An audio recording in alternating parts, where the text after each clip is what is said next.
शिवपाल यादव ने अभी हाल ही में मायावती को लेकर बड़ा बयान दिया था। उन्होंने साफ कहा था कि अगर मायावती बीजेपी के साथ अपनी साठगांठ बंद कर दे तो हम उनसे गठबंधन की बात करने के लिए जा सकते हैं, यानी कि उनसे गठबंधन की बातों को लेकर आगे चर्चाएं की जा सकती हैं। लेकिन ना ही चाचा शिवपाल, ना ही रामगोपाल यादव, ना ही अखिलेश, ना ही डिम्पल कोई ज़्यादा दिलचस्पी जता रहे कि मायावती की बसपा लोकसभा चुनाव 2024 में सपा के साथ मिलकर चुनाव लड़े।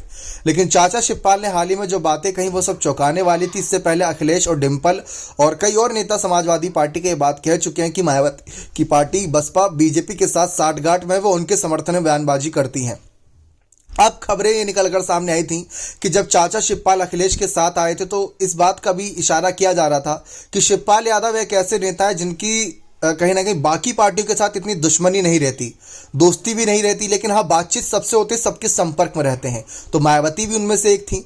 अब मायावती की बसपा के भी अगर संपर्क में है या मायावती उनके संपर्क में या फिर उनको साथ लाने की बात है तो चाचा शिवपाल ये भूमिका अच्छे से अदा कर सकते हैं। बातचीत कर कर जो नाराजगी मायावती के अखिलेश यादव से थी उसको कवर कर सकते हैं। हाल ही में मायावती ने रामगोपाल यादव पर निशाना साधा था और कुछ मीडिया चैनल्स पर निशाना साधा था। उन्होंने कहा था कि मेरी ना ही रामगोपाल ना ही प्रियंका गांधी किसी से कोई मुलाकात नहीं हुई थी, लेकिन मुलाकात की खबरें फर्जी चलाई गई ताकि यह दिखाया जा सके कि मायावती की बसपा कमजोर हो रही है और बसपा सपा से मदद मांग रही है, जबकि ऐसा कुछ नहीं था। रही बात चाचा शिवपाल और मायावती की मुलाकात की, तो ये मुलाकात की भी खबरें सिर्फ और सिर्फ चर्चाओं का विषय है कि चाचा शिवपाल मायावती की नाराजगी दूर करेंगे। लेकिन शिवपाल यादव ये शर्त पहले ही रख चुके हैं कि बीजेपी के साथ जो अपना वो साठगांठ दिखाते हैं, बयानबाजी करती हैं, अगर वो कम कर दें तो हम उनके साथ आगे की बात बढ़ाने के लिए दिलचस्पी जरूर जताएंगे।